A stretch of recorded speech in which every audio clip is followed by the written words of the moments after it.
کنم رفتی ولی بهار نآمد بعدی تو باران بشور هزار نآمد بعدی تو بدرود هم نگفتی به هنگام الوداع این دل به یک قرار نآمد بعدی تو بعدی تو بعدی تو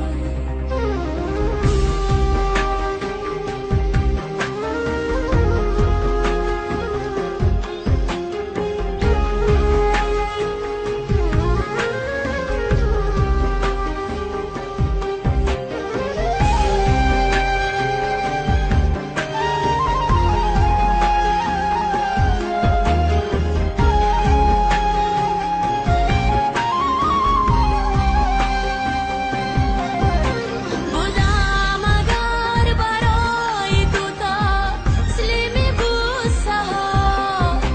آخر فکندی ام به کوهی سردی غصه ها افسانه رسیدن تو گونه گشته است بیزارم از تراوت و از فندق قصه ها افسانه رسیدن تو گونه گشته است بیزارم از تراوت و از فندق قصه ها